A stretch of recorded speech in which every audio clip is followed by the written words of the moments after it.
আজকে হচ্ছে আমার বাবার বাড়িতে প্রিয় সব ফ্রেন্ডের দাওয়াত। মানে আমার ফ্রেন্ড, প্রিয় ফ্রেন্ড সবাইকে নিয়ে যাচ্ছি হচ্ছে আমার বাবার বাড়িতে। প্রাপ্তির জন্য এই ফ্লোর ম্যাটটা অর্ডার করে দিয়েছিলাম অনলাইন থেকে। তো এটাও সাথে করে নিয়ে নিচ্ছি। আর আমি বাসার নিচে দাঁড়িয়ে ওয়েট করছি আর সাথে হচ্ছে চিপস নিয়ে নিচ্ছি। আমরা সবাই যখন একসাথে ঘুরতে যাই গাড়ির মধ্যে একটা পিকনিক ভাইব থাকে। তো চিপস, চানাচুর এগুলো আমরা সাথে করে নিয়ে যাই গাড়িতে বসে খাওয়ার জন্য। আমরা সবাই একসাথে ঘুরতে গেলে আমাদের পার্সোনাল গাড়িগুলো আর নেই না, বড় একটা গাড়ি করি যাতে করে সবাই একসাথে মজা করতে করতে যেতে পারি। বাচ্চারা অনেক এনজয় করে।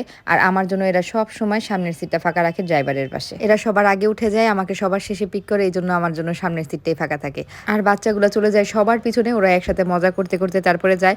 এই হচ্ছে আমাদের গ্যাং পার্টি। বন্ধুদের সাথে এইভাবে ঘুরতে যাওয়ার সুযোগ পেয়েছি আমি সেই ভার্সিটি লাইফে। আর আমার ছেলে তো সে প্লে থেকেই ঘুরতে যায়। যাই হোক, এবার ও অনেক খুশি, কারণ ও সব ফ্রেন্ডদেরকে নিয়ে ওর নানুর বাড়িতে যাচ্ছে। ফাইনাল পরীক্ষার পরে হচ্ছে সব বাচ্চারা এক্সাইটেড থাকে নানুর বাড়ি, দাদুর বাড়ি কবে বেড়াতে যাবে সেটার জন্য। উত্তরা থেকে শনির একরা যেতে 1 ঘন্টাও কিন্তু সময় লাগে না জ্যাম না থাকলে। কিন্তু সেদিন এত জ্যাম ছিল যে উত্তরা থেকে এয়ারপোর্ট আসতেই 1 ঘন্টার উপরে সময় চলে গেছে। এরপরে ভরসার জায়গা হচ্ছে এলিভেটেড। এই এলিভেটেড থাকার কারণে এখন অনেকটা পথই খুব কম সময়ে চলে যাওয়া যায়। বাচ্চারা জ্যামের মধ্যে বসে থেকে অস্থির হয়ে গিয়েছিল। তো ঢাকা ভার্সিটি এরিয়াতে এসে আবার একটু থেমেছি, বাচ্চাদেরকে একটু ফ্রেশ করানো হলো, পানি টানি খাওয়ানো হলো। বাবার বাড়ি যাচ্ছি সেই এক্সাইটমেন্টে তো আমি নাস্তাই করি নাই। তো এখানে এসে ঝালমুড়ি পেয়ে গেলাম, তো ঝালমুড়ি নিয়ে নিলাম। ঝালমুড়ি খেয়ে আবার আমরা রওনা দিয়ে দিলাম। দুনিয়ার যে প্রান্তেই থাকি না কেন, নিচের এলাকায় পা দিলেই না আলাদা রকম একটা শান্তি লাগে।